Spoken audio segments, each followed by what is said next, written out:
क्या एक माँ अपने ही बेटी के सामने अपने पति को मार सकती है? इस औरत के अंदर एक डीमन है और वो आज किसी को नहीं छोड़ेगा। घर पर अकेली सास को जरा भी अंदाजा नहीं था कि मौत उसके पीछे ही खड़ी है। फोन पर बात करते करते ही रैंडी के अंदर का डीमन उस पर हमला कर देता है और जब उसका बेटा और बेटी घर वापस आते हैं तो उन्हें अपनी माँ की लाश मिलती है। इससे पहले कि वो कुछ समझ पाते, खौफनाक हालत में रैंटी उनके सामने आ जाती है। पर ये वो रैंटी नहीं थी जिसे वो जानते थे।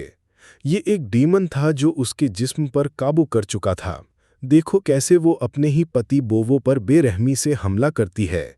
एक बड़ी कैंची बार बार उसके पेट में मारती है और कहती है, तुम अब रैंटी के पति नहीं रहे। अपने पति को खत्म करने के बाद वो अपनी ननद गीता को मारने के लिए उसकी तरफ बढ़ती है, लेकिन तभी उसे अपनी बेटी नीना दिख जाती है जो डर के मारे एक कोने में छुप रही थी। डीमन उसे भी मारने ही वाला था कि नीना रोते हुए कहती है, प्लीज मॉम, ठीक हो जाए। अपनी बेटी की ये आवाज़, ये पुकार उस डीमन के कब्जे में सोई हुई असली रैंटी की आत्मा को जगा देती है।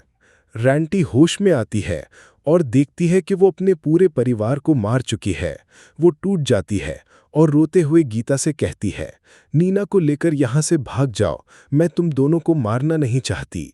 वो जानती थी कि डीमन फिर उस पर हावी हो जाएगा, इसलिए अपनी बेटी और ननद को बचाने के लिए वो एक भयानक फैसला लेती है। वो खुद पर पेट्रोल डालकर आग लगा लेती है।